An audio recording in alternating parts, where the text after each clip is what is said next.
Okay. Oh. All right. We're rolling. All right.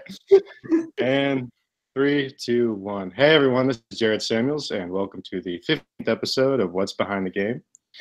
Today on the show, we're going to have a little first take style debate between one of my longtime friends, Irfan Alam. Say what's up, Irf.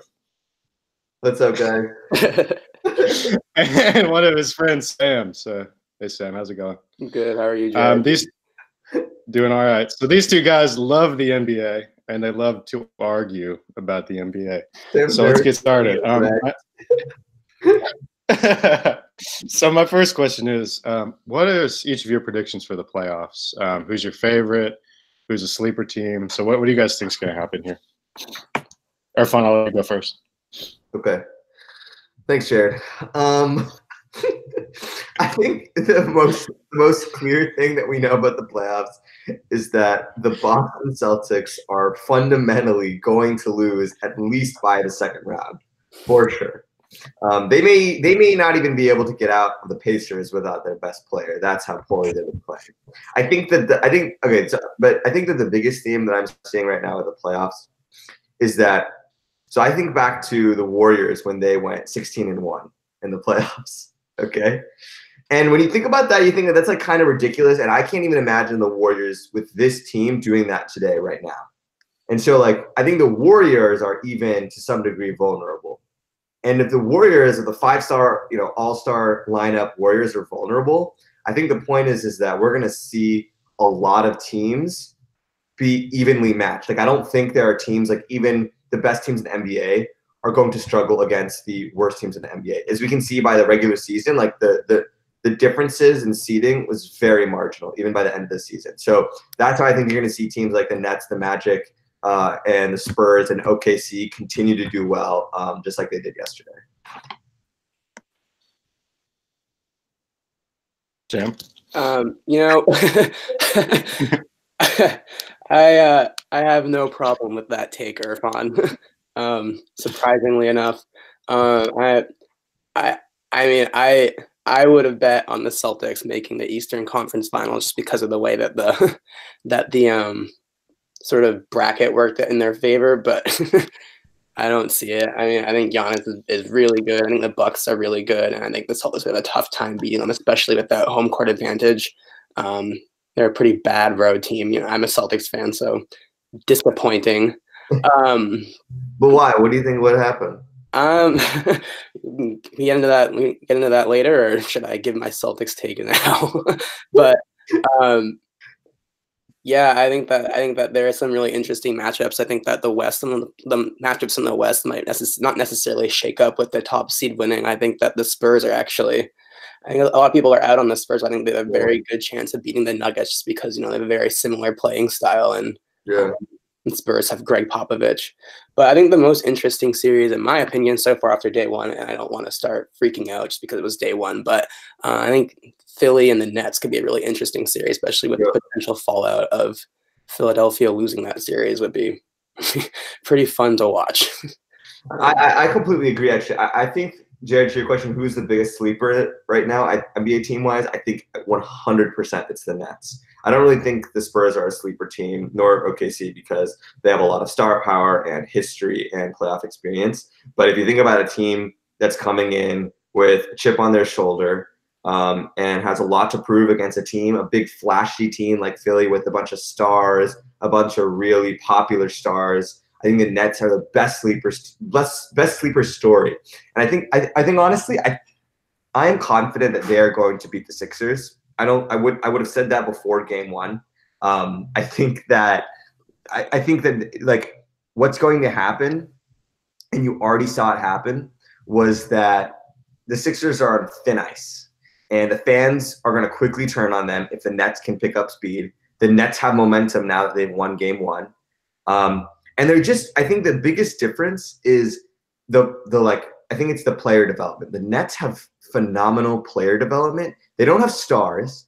They're almost like the Warriors with less talent. No, think about it. Okay, think about it. You have someone like you have really like phenomenal players who play well. You have players who play well together, who understand their role. and who are well developed. Like Curry and Clay were well developed players. They weren't all stars, right? They weren't picked to be all stars. Like Tobias Harris was brought on, Jimmy Butler was brought on, right? Like the Nets developed their players. They got D'Lo.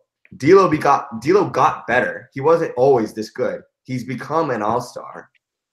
And I think that the Sixers are way overrated. Ben Simmons is one of the worst point guards in the league. If you create a spectrum, right? Like think about like how you compare players. Let's say Steph Curry is the best point guard in the league. Okay, which is like you can argue that, but let's just make the assumption, right? Ben Simmons is everything Steph Curry is not. So that means Ben Simmons is a very bad point guard, right? Ben Simmons was shooting bricks from 5 feet from the basket yesterday, and he got booed by his own fans. He is the definition. He is the next Carmelo Anthony. He will fail to evolve as a player, and it's going to show in the playoffs. When you have a player like D'Lo, who is a pure shooter with a pure form, who can dribble, drive, and shoot mid-range, he's far more versatile. And I think you're going to see that dynamic is going to be the reason why the Nets win the series, and why the fans are going to eat up the Sixers, why the media is going to eat up the Sixers, and you have a bunch of egos that are going to get chewed up and not know how to respond in a high-intensive playoff game. You said a lot there.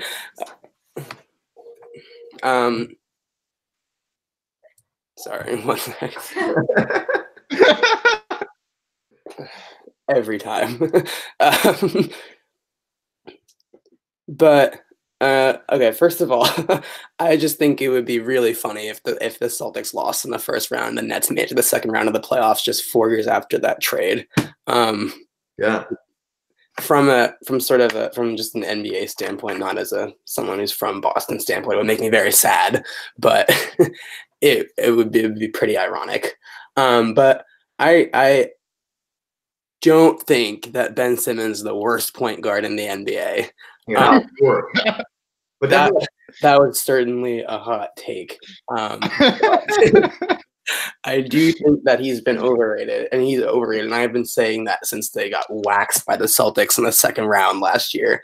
And I think that's a lot of the flaws in his game are exposed during the playoffs, especially when you have teams ratcheting it up on defense, and it becomes a really big problem that he can't shoot from farther than 15 feet from the basket. Yeah. And I mean, I have to say that I think one of the games that I watched in the regular season that was sort of a barometer of how the playoffs was going to go was that Sixers Bucks game from a couple weeks ago. Yeah. And yeah, I think that game really exposed Ben Simmons also, and sort of a precursor to the playoffs. And you sort of have to wonder just how will he get better, or how will he be able to lead a Philadelphia team if he can't shoot, and if he's putting up like 8 or 9 points in a playoff game. It's not what you need from your point guard, and I think that's going to be a big problem. Star point guard, not even your regular. I mean, this is your star. This is one of your best players on your team, right? Like, this is the problem, is that, you know, you have players that may have been good, you know, 5, 10, maybe 5 years ago, but the NBA has radically changed because of Steph Curry, and he's outdating players and making them antiquated before they even turn 25.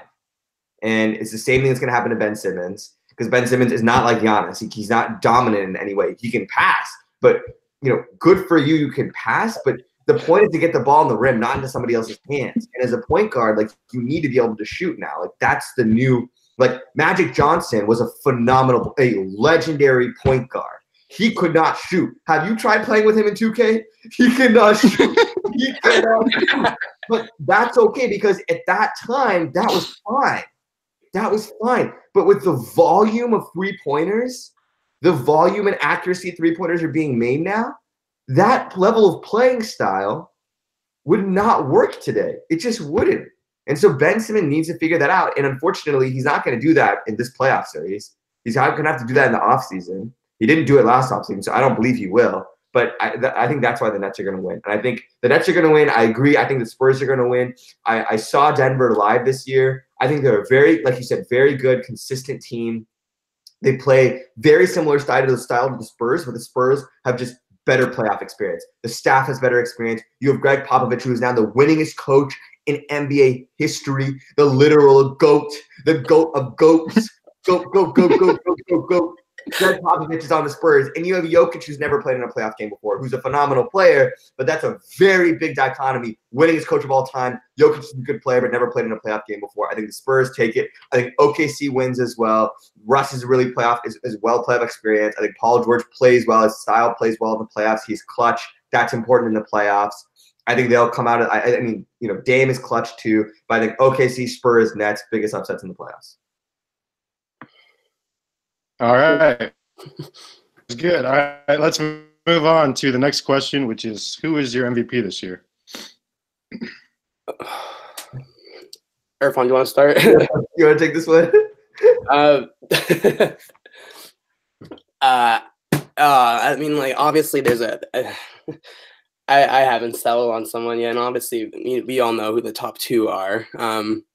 Curry and Curry. Yeah, Curry and Curry.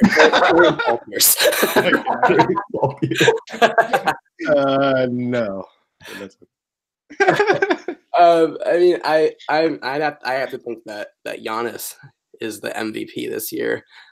Mostly just because I have a vendetta against Harden. I mean, I look at his crazy stat lines, that whenever he comes and plays the Celtics 2 times a year, I just get absolutely infuriated watching him play.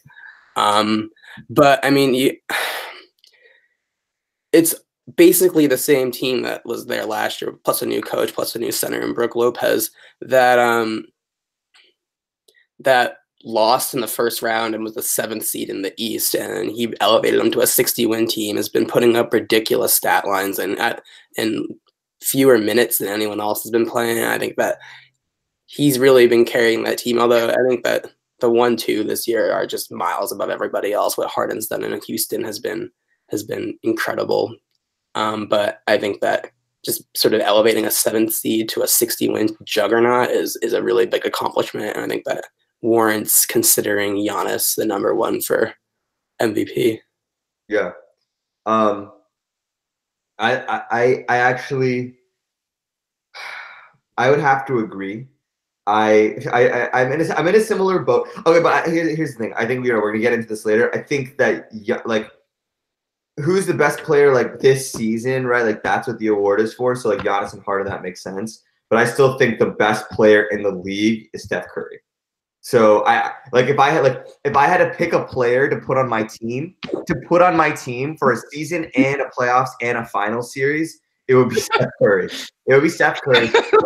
but the real debate is between who's if it was between Giannis and Harden, who would it be, right?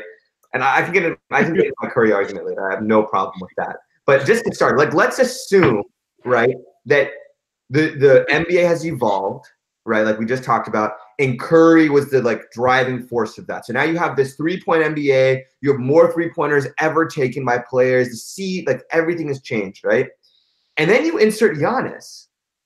So we just went on talking bad about Ben Simmons, right? And why he can't shoot, and why the NBA has evolved underneath him. Similarly to Giannis, right? KD and Dirk, etc., have evolved the NBA underneath him. Giannis can't shoot. He's getting better, but he can't right now, right? But you have a player who can't shoot in today's shooting-only NBA and is still averaging 28 points a game. Still averaging 28 points a game and is dominant. He somehow has made the Shaq style of basketball dominant, if not the most dominant, in today's 3-point shooting era of basketball. That is why, right? Like if I had to pick a player between Harden and Giannis to be on my team today, I would pick Giannis. That's how I think about it, right? And let me explain why, okay? You could put Giannis on any team, and he would make them a 60-win team. Do you really think that? Because that's what everyone said about LeBron, and you put LeBron on any team, and he just missed the playoffs. No. But that's the thing is that with his style of basketball is so consistent is the thing, is that like LeBron is not as physically dominant as Giannis. I mean, LeBron at one time, I think LeBron right now, no, but Giannis right now, right? Like if you think about Harden, you have to have an extremely particular style of play with that team for Harden's style of basketball to be good.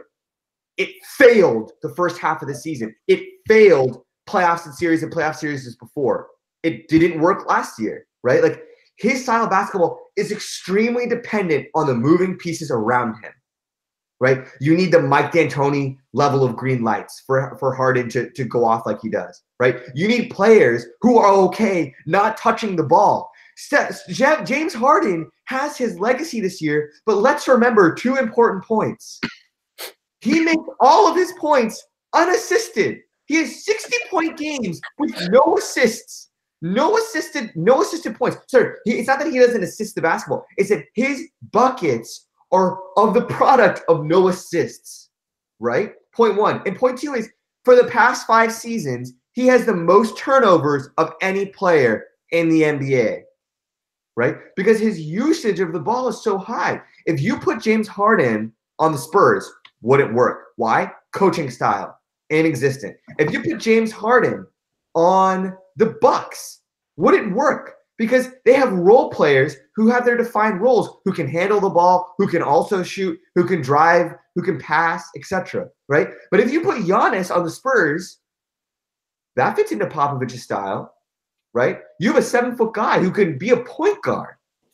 That's what's incredible. Who doesn't need to shoot, but still is efficient, right? You have Ben Simmons, taller, more physically successful, and can't shoot, but still put up the points he does, right? Like that's why I think Giannis is superior to James Harden. I would pick Giannis over James Harden.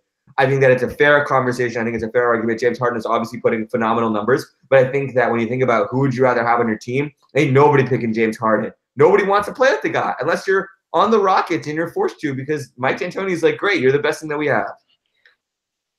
Where was your Steph Curry take and all that? I thought you were going to put him at number 2 for a second. Okay, I'll give my Steph Curry take, okay?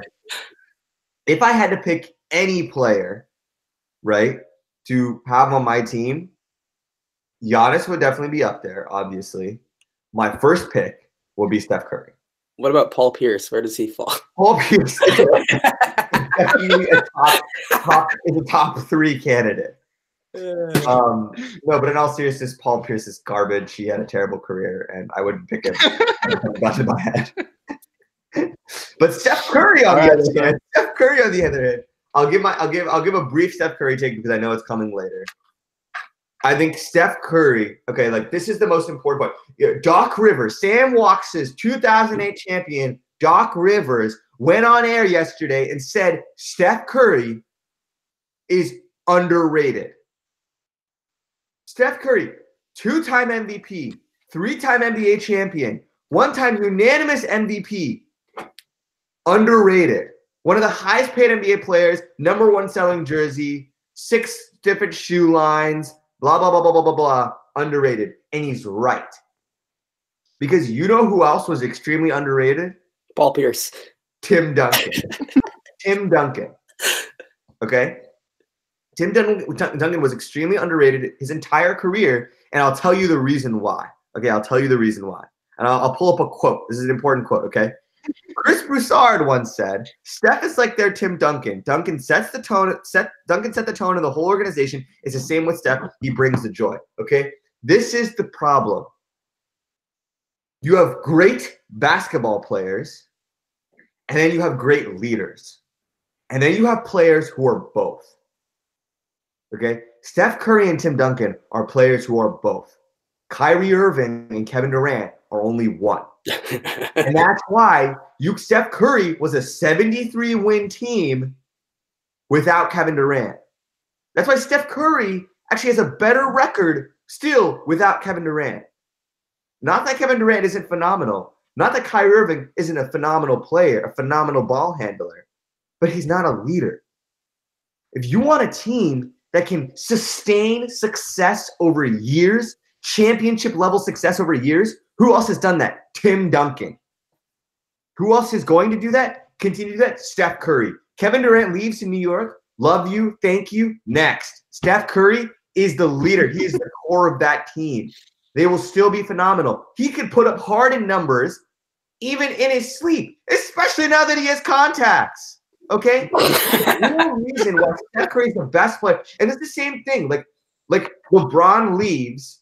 Teams don't have that. Like Kyrie doesn't. Kyrie called LeBron to apologize because he said, "Holy crap! I didn't realize there was a whole other part of being a basketball player, being an elite basketball player. That's called being a leader, setting the tone." When the Warriors were experiencing drama this season, the worst drama of the entire organization's history in the past 6-7 years, what happened? Steve Kerr told Steph Curry, "I need you on the bus. You're not playing. We don't need your ball handling skills. We don't need your three-point shooting skills. We don't need your free throw percentage, your end game, whatever, period. We need you on the bus." And by just being on the bus, they became a better team. If I had to pick a player to be on my team, it's the player that I can pick who will literally sit on the bus and make my team better. That's why Steph Curry is the best player in the NBA right now. Well, thanks. All right. No complaints there. Sam, you mentioned a few times you're a big Celtics fan. What do you think happened this year, and what are your take on how Kyrie specifically has handled himself this year? Oh God. Your best world is flat theory, Sam. Well, I've gone in and out on this team 9 times this year. There have been so many times where I've been like, all right, this team's turning a corner. I'm feeling good, Finally gonna start playing the way that everyone hyped this up to be, and then they'll come out and they'll get blown out by 20 on the road to the Bulls or something, and I'll just be yeah, this team sucks. Moving to California, I'm gonna be a Kings fan now. They're on the rise, but I think a lot went wrong. I think that primarily too many guys. And I thought that theory was ridiculous for a while.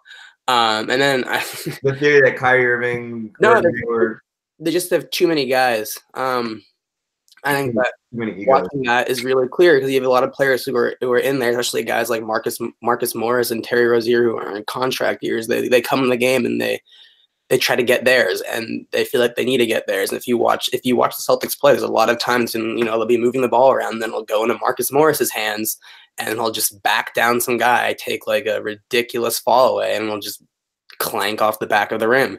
And I think that it's really hard to establish chemistry. You need a couple guys in there who feel like they're being undervalued, which is I mean, after last year's playoffs, it's a fair opinion to have, and it's fair to feel that you're undervalued, but I think that hasn't helped them.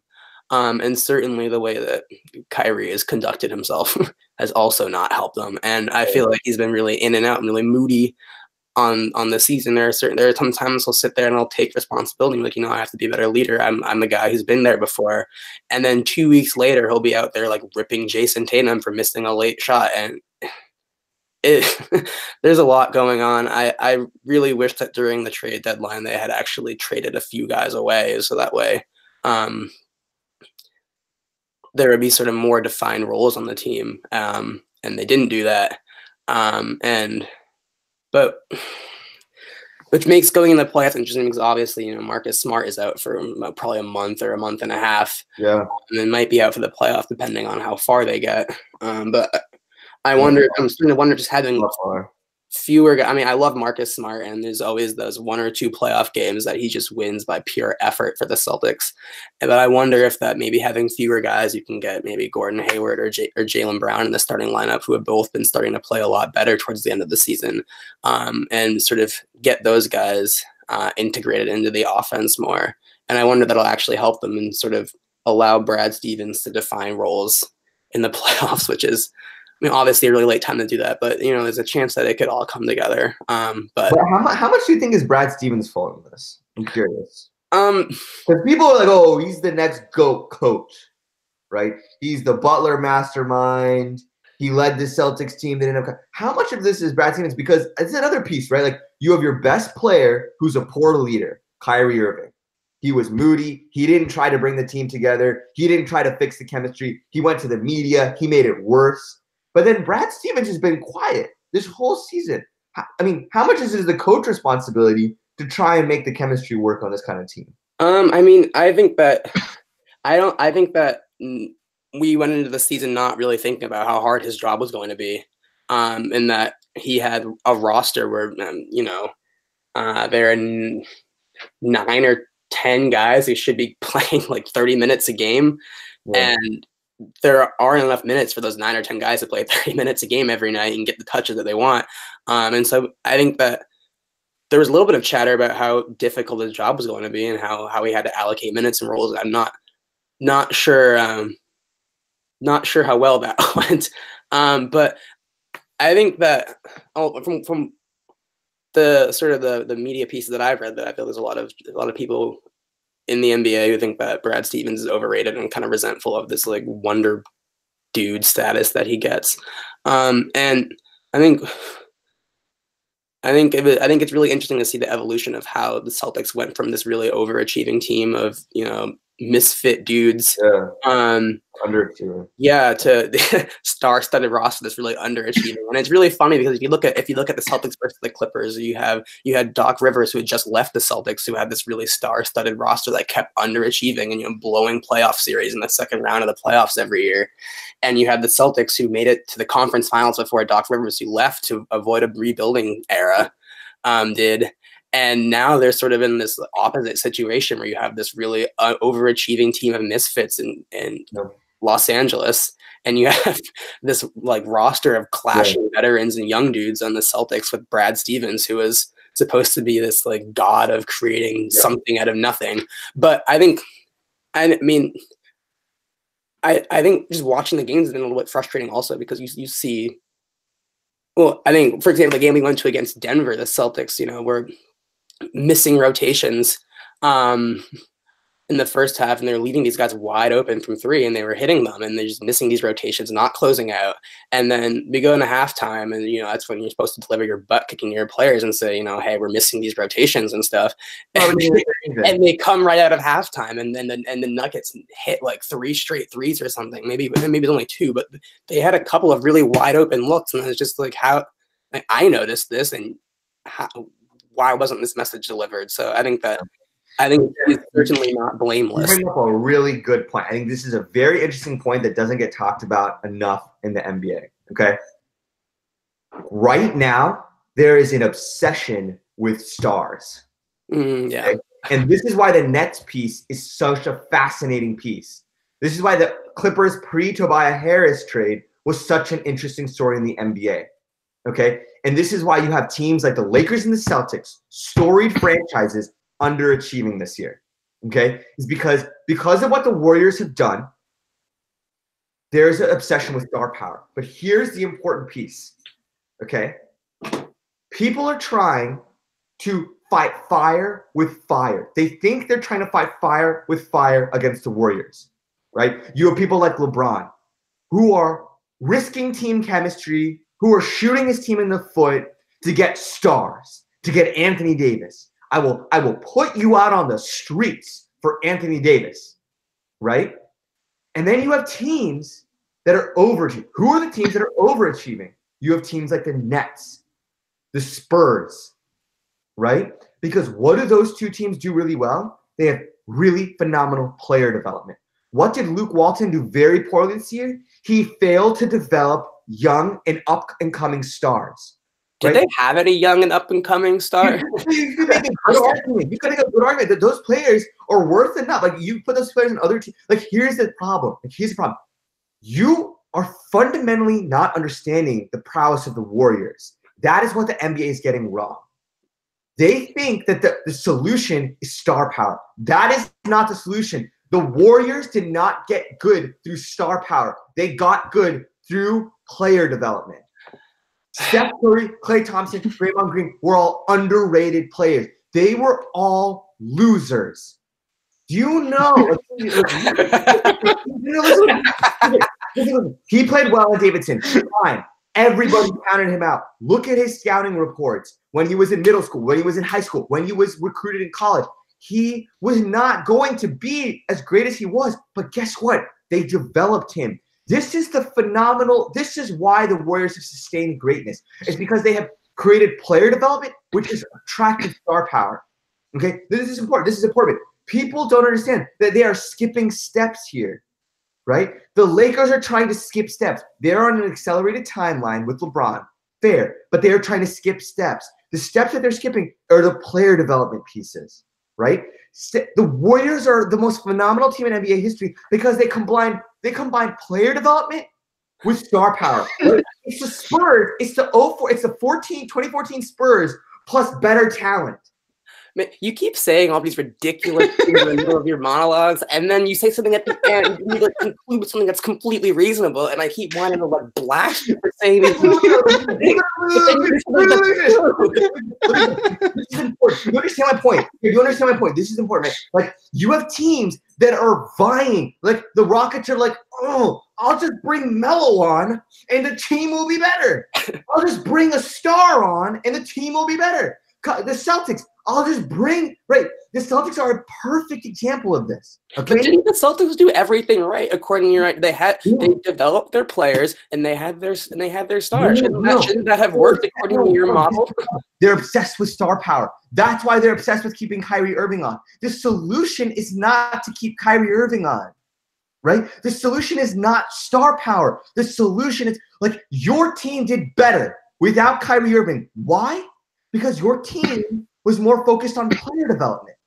You had role players who understood their role, who were confident in their abilities. That's better than pure star power, right? Players who understand their roles, who are satisfied in their roles, who do well in their roles, and combine those roles to play team basketball. That is the Spurs. That is the 14 Spurs.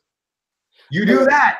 It wasn't good enough to win a championship. Fine. But it was better than star Celtics. When you had players who didn't understand their roles, who were either stars or trying to be stars, but weren't being properly developed. That's where I think Brad Stevens failed. That's where I think Luke Walton failed, is that they were obsessed. Like, the Lakers and the Celtics are star power, trying to bring Anthony Davis, trying to keep Kyrie Irving. That's not the solution. Take a book from the Nets and the Warriors. Develop your players to become stars. I agree with parts of that. I think that I don't think it's my last point of evidence. And I'll let you know. Last point of evidence. Okay, you take players like Swaggy P. You put them on the Warriors. They become better because they have incredible players. Let me give you an amazing example. Yesterday or the day before yesterday, or before the playoffs started, Boogie Cousins, DeMarcus Cousins, gives this quote. He says, I don't want to be, this is paraphrasing, but I don't want to be called Boogie anymore. I am DeMarcus. That is the Warriors' effect. That is the power of the Warriors, right? You bring big ego players, big personalities. You bring them to the Warriors, and Steph Curry sits down and is like, yo, you are part of a system now. This is a system that we play in, and you are an important piece of that system, and here's why. Swaggy P, three-point shooting. He went from Lakers joke to being an important three-point shooter in the playoffs. You brought Boogie and you made him DeMarcus.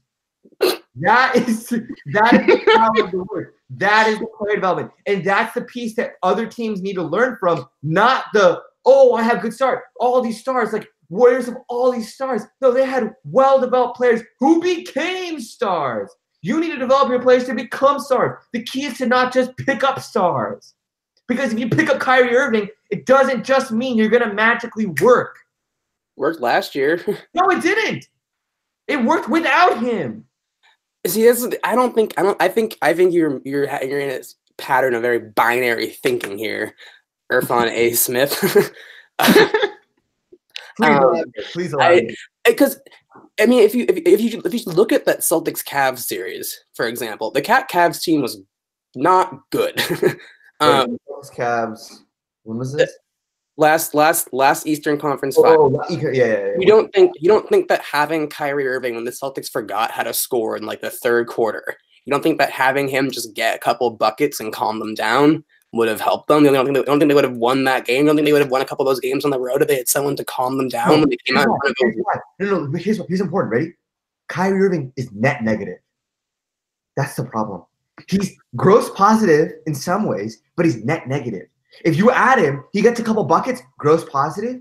The negative impact on the rest of the team is so much more that they would still have lost.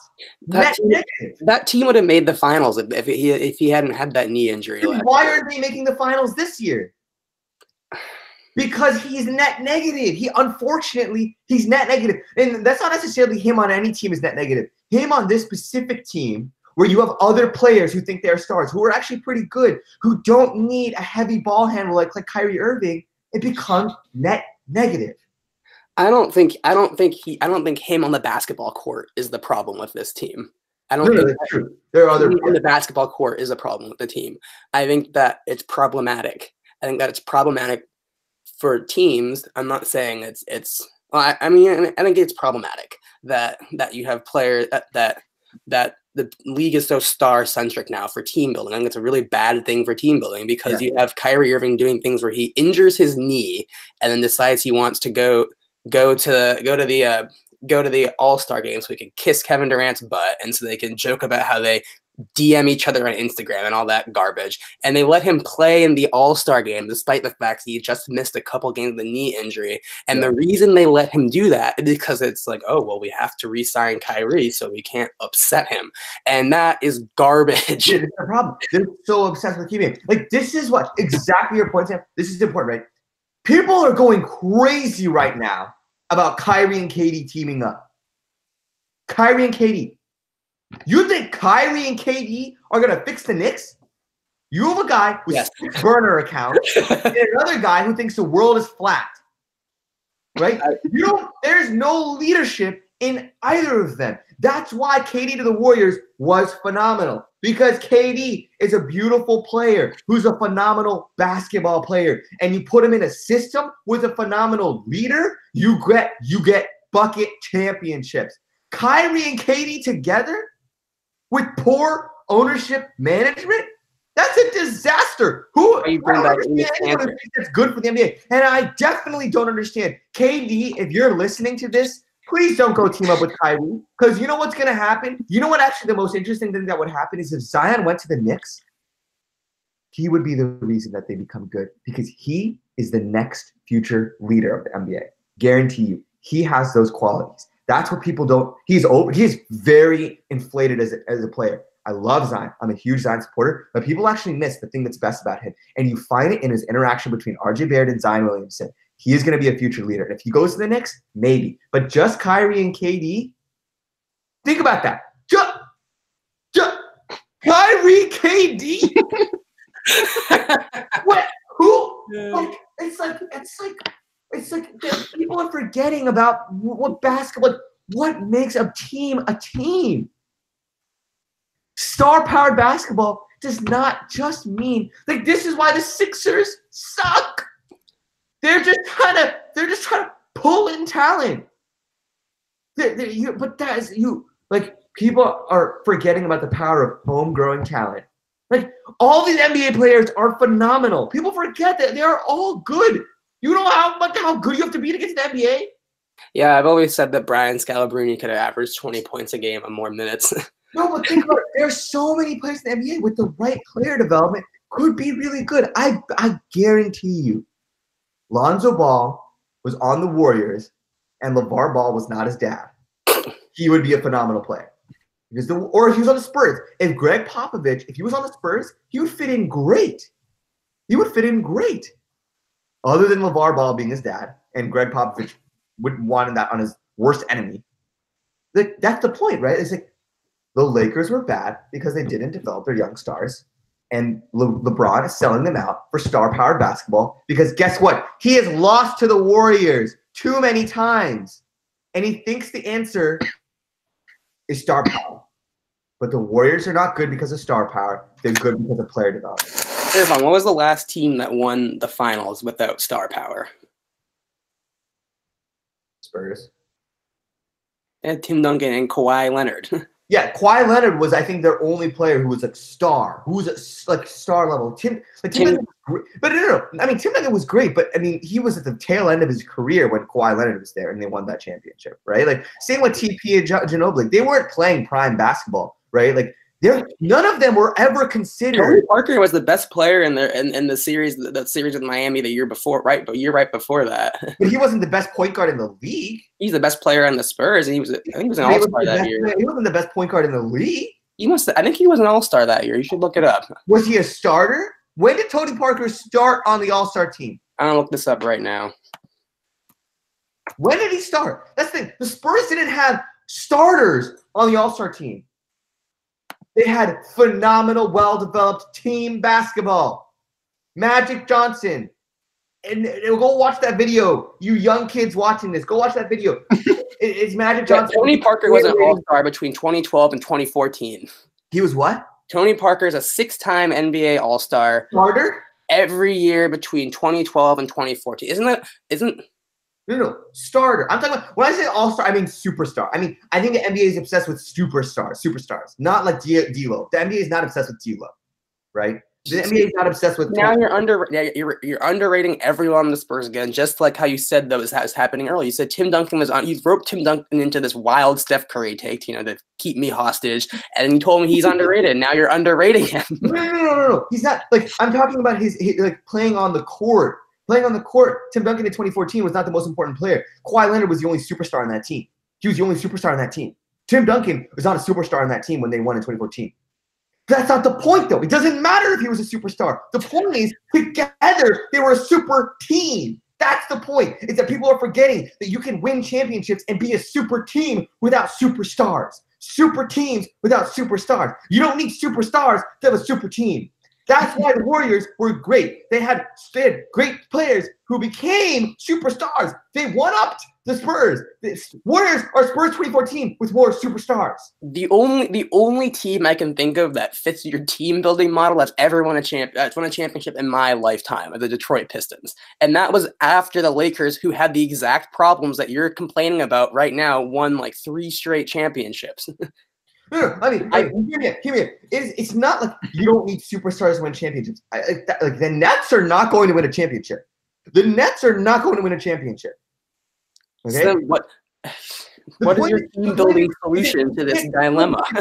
Team development with just getting superstars who you think are superstars who are just going to merge together, mix, and play great basketball. You need players who understand their roles. You need leadership. You need great management. You need all those pieces you need. You need team chemistry. Like the Lakers failed. This is the problem, is that they put their team on the streets to get a player who they didn't succeed in getting because he was a superstar, but at the cost of the team, right? Same thing with Kyrie Irving.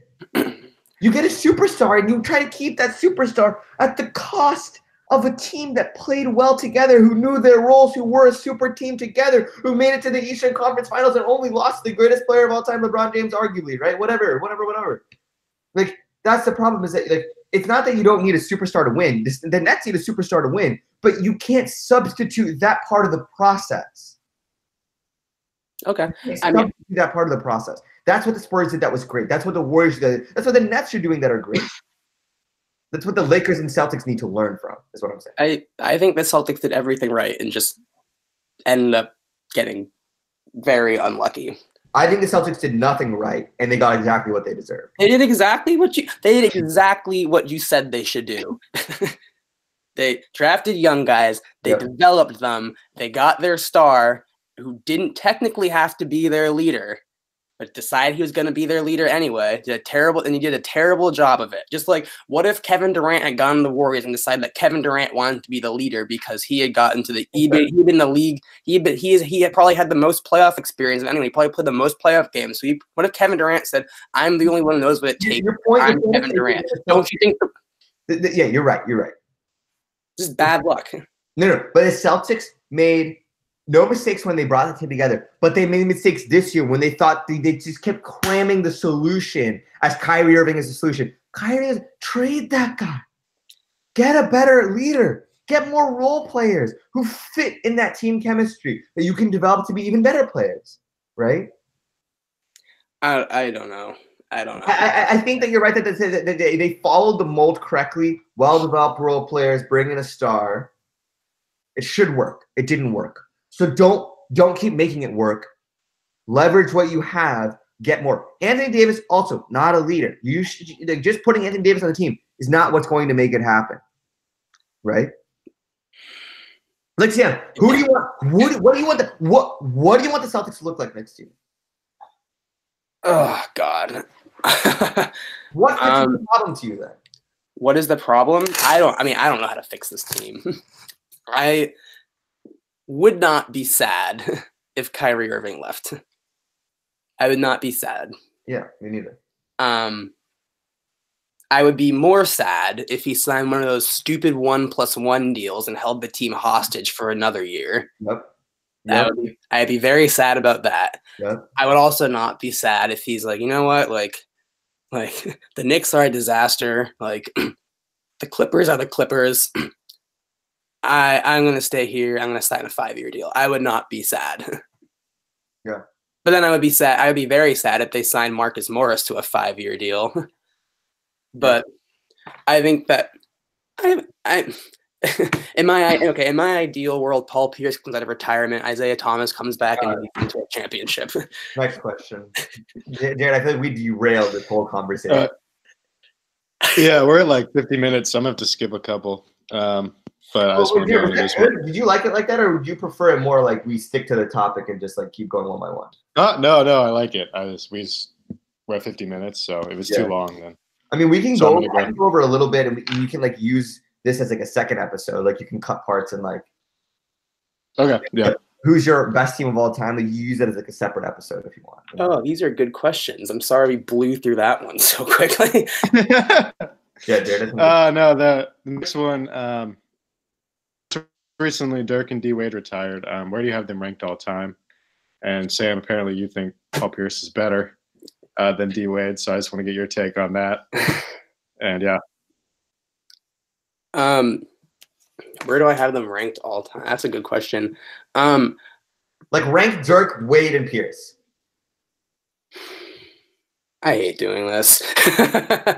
There's the right answer. Sam is such a troll on social media, but when you put a camera in front of him, and behind any of his arguments, go ahead. You know what he does every day? He goes onto Warriors page and says Pierce over Curry on every post. But now look at him. Now you can't because you know he's trash. Okay. First of all, Paul Pierce is one of the most underrated players of all time. Underrated. And I don't think what he said. Tell me why he should be rated. Where he should be rated? Oh my god.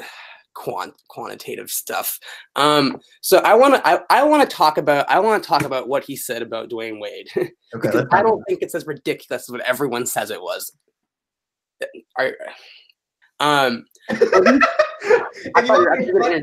is ridiculous. It's not that ridiculous. Paul Pierce is a troll, and I love him for that. He is the heel of the NBA. But Paul Pierce has beat. If you can think of every big superstar between like the year 2000 and the year like 2012, Paul Pierce has beaten about 90% of them in a playoff series. He's beaten Dwayne Wade in a playoff series. He's beaten Kobe in a playoff series. He's beaten LeBron. He's beaten Iverson. He's beaten Reggie. Post big three. That's the point he was making. Is that if you put Paul Pierce on the teams that Dwayne Wade had, if you put him with Shaq, if you put him with LeBron for those 4 years, Paul Pierce and Dwayne Wade would have had very similar numbers in terms of the number of championships and all of that legacy stuff that happens. Dwayne Wade's Heat team probably should have lost to the Mavericks, and they got really lucky because of the officiating was garbage. If you ask Mark Cuban about that, he's still fuming about that. And I think that the difference between Dwayne Wade and Paul Pierce is in terms of career, in terms of legacy-defining stuff like championships and finals appearance, is LeBron, and it's the officiating in the Mavericks series. And I think if you put Paul Pierce on those, if you put Dwayne Wade on those Celtics teams, if you put Paul Pierce on those Heat teams, very similar outcomes. And I think that's what Paul Pierce was saying, and everyone got triggered by it because no one understood how good Paul Pierce was. But I think the problem, Sam, is Paul Pierce will never be able to let down, 13 years on the Celtics before the Big Three came together? Yeah, he was on the Celtics for a while. It wasn't that long. I think it was 12. 12. Okay, let's just talk No, about it was 10. It was 10. It was Okay, 10. let's just talk about that decade. Let's just talk about that decade. Okay, let's talk about how that No. Before you say anything, he took a Celtics team. The second best player was Antoine Walker. He brought them within 2 games of making the finals. When? Like 2002. Okay, but what do you think the Celtics like win average was those 10 years when he was there? And he was such a great player that people are forgetting about. No, you just glossing over the point that he brought a team that was far worse than Dwayne Wade's 2006 team to the precipice of the NBA Finals.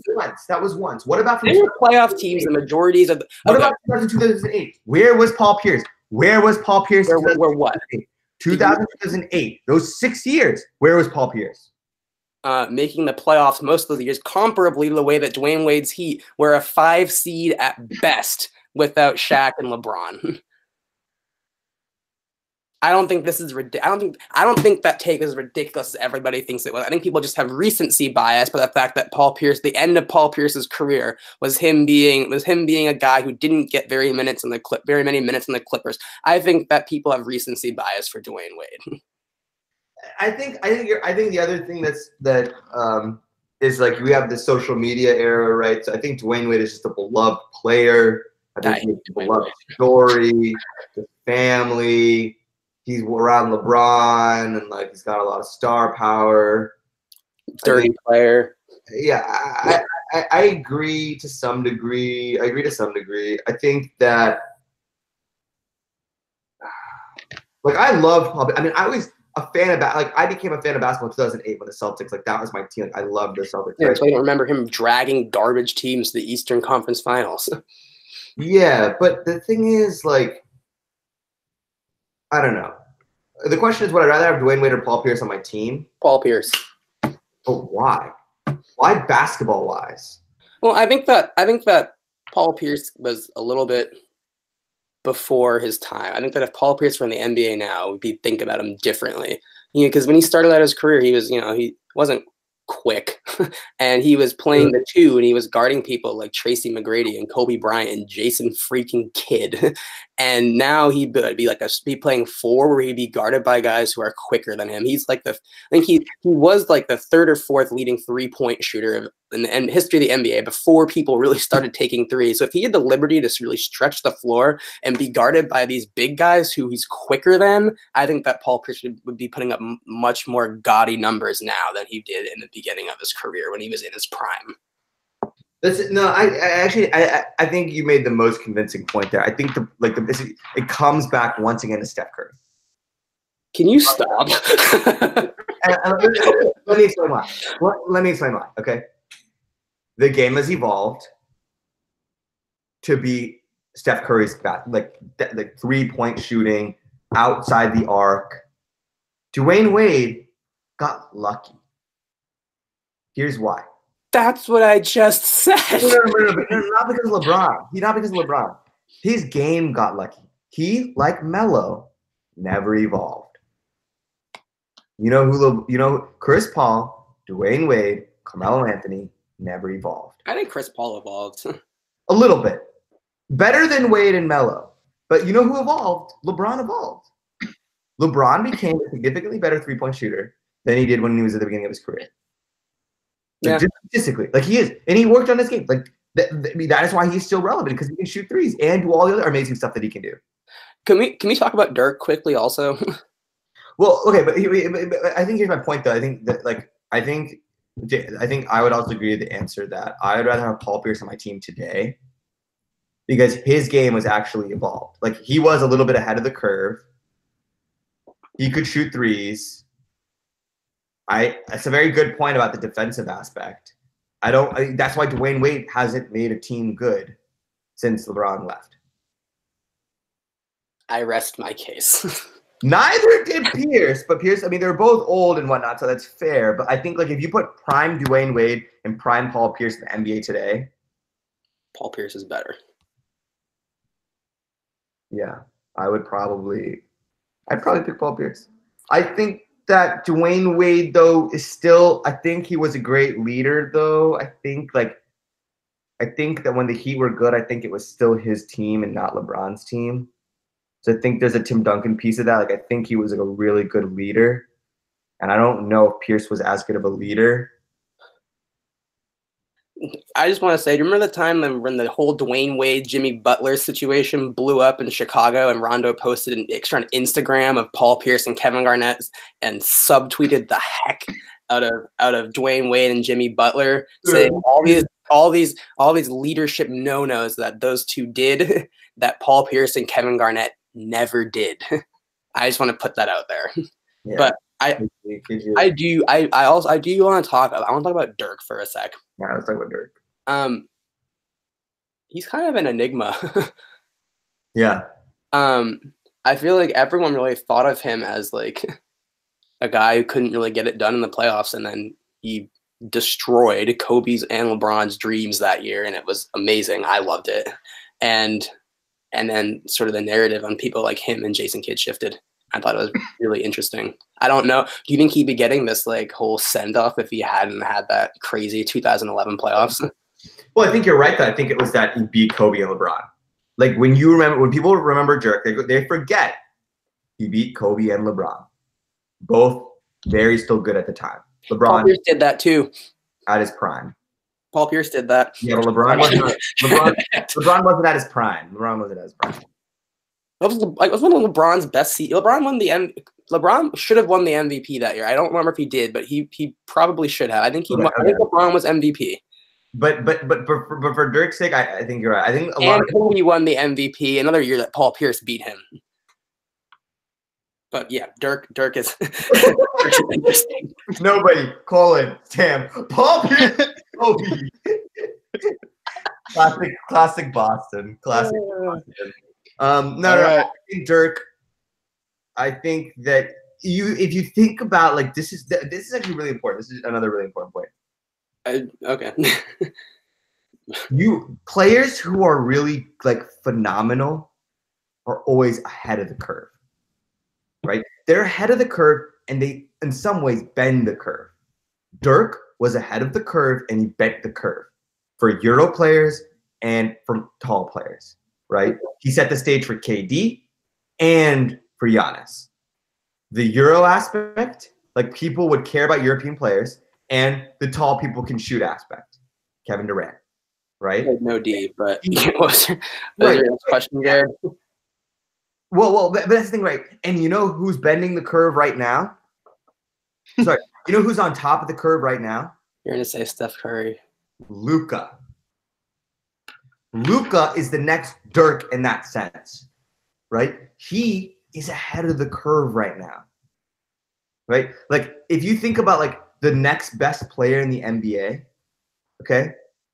Dirk, like the reason why Dirk is so like, okay, let's make the assumption for example that Luka becomes the best point guard of all time. Let's just say, for example, that happens. Nobody knows, maybe not. That'll all be because of Dirk Nowitzki. That'll be Dirk's greatest legacy on basketball. Okay. Right? Is that like Luka? Nobody would have cared about Luka if Dirk hadn't have beat LeBron and Kobe. Period. Dirk's legacy was his success as a player, but his greatest legacy will be what he will do to the NBA once he leaves, which will be Luka becoming so great that he changes the NBA, but only got to the NBA because Dirk beat LeBron and Kobe. Right? Like Luka is going to be the next great player. He is going to be the next great player. He already has the IQ of legendary NBA players. He already has his own like unstoppable shot or move, like AI, like Dirk, like Kobe, like whatever, right? Like LeBron didn't even have a shot, like Kareem, like Harden, like Luka has Harden's step back, better than Harden, earlier than Harden. Luka made a team win that was tanking. That's, they're still tanking. No, but they had trouble tanking because Luka was so good. They're You should have tanked more, but Luka was so good. You can't tank with Luka because he's so good, right? But I think that's why it's so bad. That's why Nowitzki's legacy. Like that's why I think Dwayne Wade will have never made that big of an impact on the NBA to the same degree that Dirk will, because the game will consistently become more international because of Dirk. Because the next best players in the NBA, like Giannis and Luka, are a product of Dirk's success. Okay. All right, we're going to move on to our last 2 questions. Who's each of your all-time starting 5? If you could pick a starting 5, who would it be? Easy. Easy? All right, you go first. You want to do like a draft? No, actually, I just want a draft. All right, top 5. Okay, so the assumption is this team plays in a full season, plays in the playoffs, plays in the finals. The 5 best players at each position. No, Jared. You're saying like if you had a team to stick it to play a whole season and the playoffs and the finals, who would you want that team to be? Yeah. The question is not the best player of each position, right? It's the best team composition. Okay. Best team, yeah. Best team composition. Best team composition. Okay. Here we go. All right.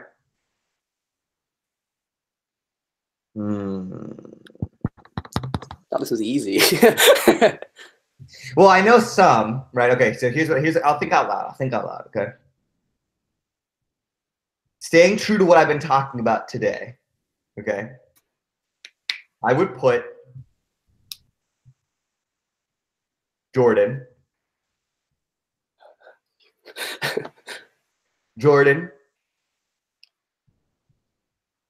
This is tough. I would put Jordan, Curry, Duncan, LeBron,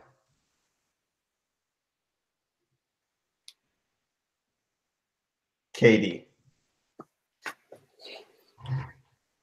That's my starting 40%. 40% Golden State. Let me explain why. Okay, so let me explain why.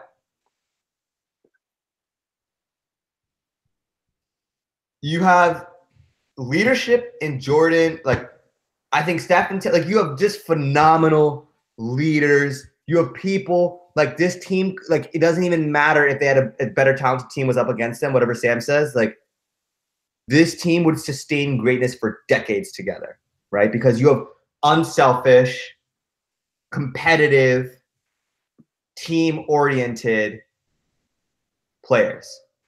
That's point 1. Point 2 is you have shooting. You have great shooting in Curry and KD.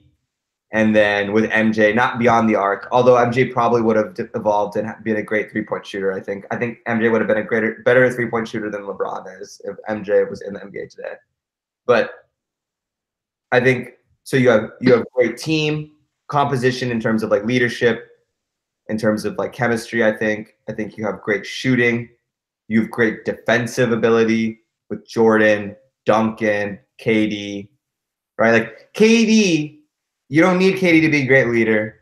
You just need KD. Like KD is just the most unstoppable offensive player of all time. There is nobody who matches up well with KD. You put someone tall, too slow. You put someone small, too small. He's the most lethal. He broke basketball, right? Like he combined the greatest things of all basketball players, and he's a great defender now. That was his only missing thing is he's just not a good defender. He's a great defender now. So I think he definitely deserves to be, like if I had to pick a team, like unstoppable offense, KD, right? And you already have Jordan. You already have clutch Jordan. You already have Tim Duncan consistency, boards, defense. All of them are great passers. Steph, MJ, LeBron, KD, Duncan. Boom. Best 5 of all time.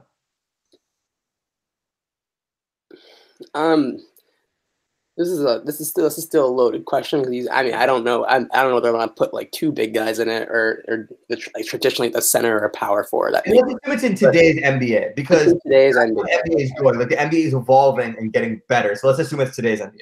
All right. So I was thinking while you were monologuing, and I think I would also have Steph.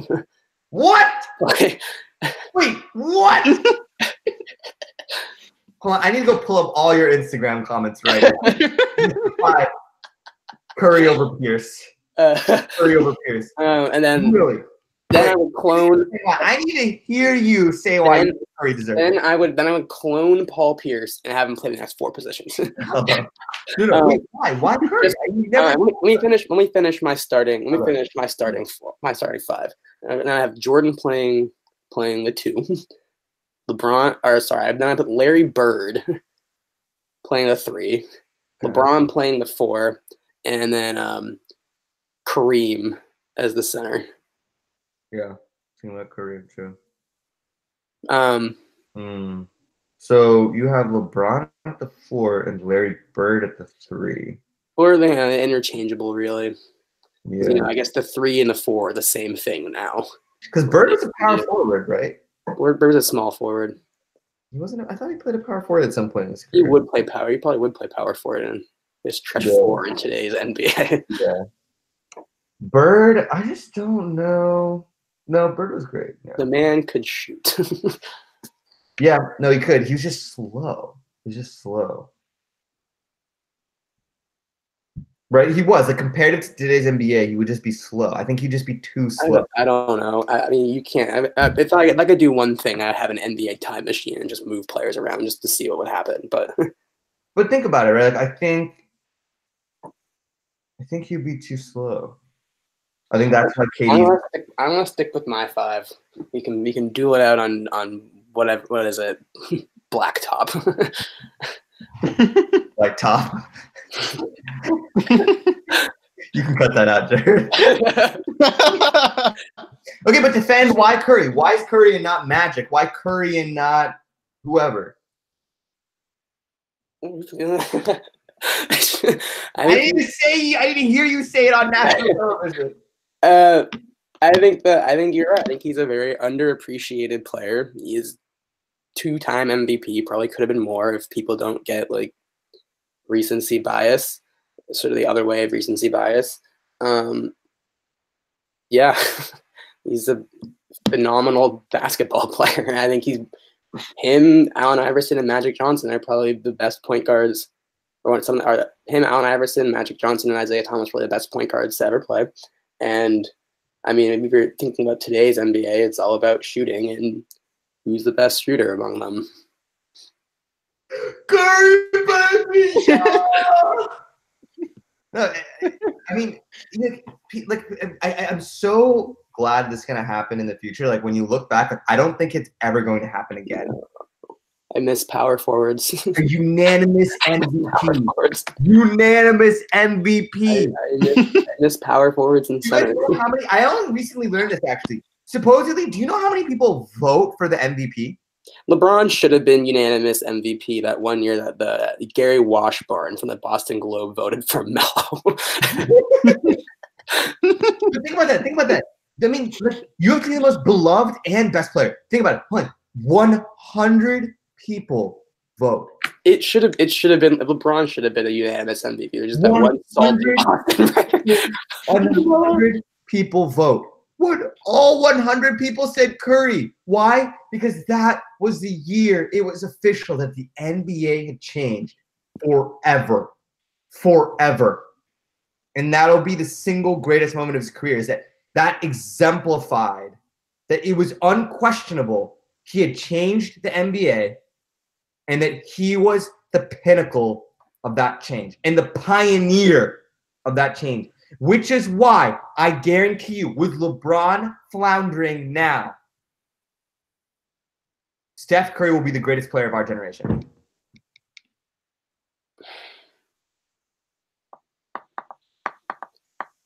I don't want to argue about this now. Think about it, though, guys. Think about it. People are going to be like, LeBron. Curry will have won more championships.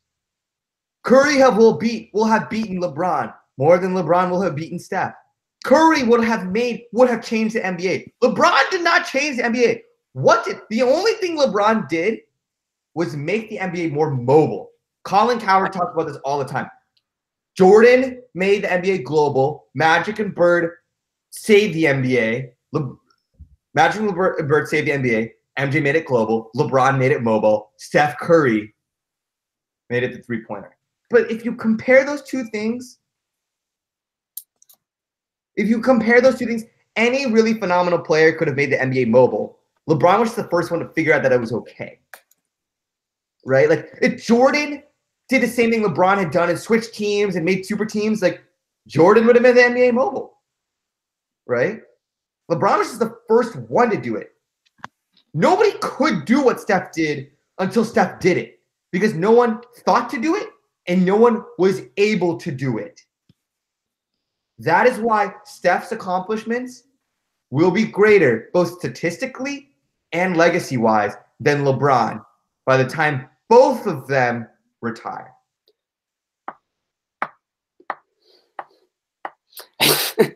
I think that I hate that take. I viscerally hate that take. Well, why? What's wrong with it? Well, I think if you look at LeBron's career, you can split it into at least three eras. You have his initial Cleveland era where he was dominating people, but wasn't the sage. And I don't want to call him a sage veteran, but wasn't the sage veteran that he is now, and he didn't have the experience, mature to know the maturity and experience to know like what it took to win the championship. Because he would get dusted by Paul Pierce and Kevin Garnett and Ray Allen every year in the playoffs. The Pistons, where he would give up at the end of the season. Well, he did have that one game against the Pistons in like 2007 where he just carried a completely garbage Cleveland team to the finals. But I think that there's that era. There's the Miami Heat era, and then there's that era, and there's like the post Heat era. And I think that LeBron was unquestionably the best player for at least two of those eras, and probably part of a third, unquestionably. And then I think he had the best career of anyone during those eras. And at least those two eras. And then the third era is sort of this Golden State Warriors era where that team, not just Curry, or that team was dominant. And that's what defined the third era of LeBron's career, not necessarily just Curry. Fair, but Curry, I think you're essentially making the point that the Warriors had a better team than LeBron's team did. Like, Curry had a better surrounding team than LeBron's team did. That's true. I agree with that. I would take Curry's team over LeBron's team pre-KD. Post-KD, it's not even a fair comparison. So pre-KD. But Steph still won the first. Pre-KD won the first against LeBron. I think Kyrie and Kevin Love out that series. It's just another one of those trash heap Cleveland teams. Yeah. His second best player was Matthew Dellavedova. You're right to some degree. Like LeBron, I think LeBron Curry got eaten by Dellavedova. LeBron's greatest legacy for sure will be, I think, and he knows this and he's talked about it, right? It's like he beat a 73 win Warriors team. Like that, he beat the best team of all time. I'm excited. I hope Kevin Durant leaves. I want to see Steph Curry and Klay Thompson do it alone again. I want to see what that looks like. Honestly, no. Me too. I'm 100% with you. I think the only thing I'd be worried about is that I just don't want Steph Curry to get injured or like get more exhausted because he has to play more or like play, do more or something when he's on the court. But like other than that, like if Curry can sustain his health and all that, like I agree. I really think the Warriors are better without Kevin Durant. I don't think they're better. I just want to see what Curry and Klay do. I don't think there is an even argument to be made that they're better without Kevin Durant. I just want to see what they do. I think that they really. Well, I think there's an argument because statistically they are better without him. Like statistically, they win more games without him than they do with him. But I mean, but I love Kevin Durant. I think he's done phenomenal things for California. Like blah blah blah. Like, I put him on my all-time 5. Phenomenal things for California. You feel a home pull for California. All right, whatever. Bay Area. Bay Area, born and raised. Yeah, I think I would be completely fine if KD left because I don't think I still think the Warriors are going to be a phenomenal team with or without him. I think they just want to. I would keep. Yeah. All right. Well, here's my final question. All right. There's only one right answer in my opinion, but that's okay. Who's the greatest player of all time? I didn't want to answer this. We all know the answer. Paul Pierce. Steph Curry. Oh God. Yeah, there's no discussion here. MJ. Okay, but imagine this. Let's just imagine a Just scenario. end this. Cut. I don't want to hear what you have to say. Imagine a scenario. Okay, Steph has won I 3 don't want to hear this. championships. What if Steph wins? What if Steph wins? Let's just say it's possible. I don't. No. No. Steph won 7 championships. If KD No. he won, Robin Horry has 7 championships. Is he the best player of all time? no, but that's not the same. You know that's not the same. Like Steph Curry is still. Yeah, so you know Steph Curry and Jordan aren't the same. But what? No. One. No, answer me seriously. Answer me seriously. If Curry wins 7 championships in his career, right? He won't be perfect in the finals, but he'll have lost 1, right? I mean, look, Jordan was perfect, whatever, but Curry could have maybe won more, right? No. What would separate them? What would separate them? What else would separate them? Oh my goodness. No, answer that. Like, it's a big assumption to make that Curry's going to win 7 championships. It's a huge assumption. It's not necessarily improbable, though. Steph Curry has 4 or 5 more years left of him. That's good. Then he's done. This is like you seriously arguing that the Earth is flat.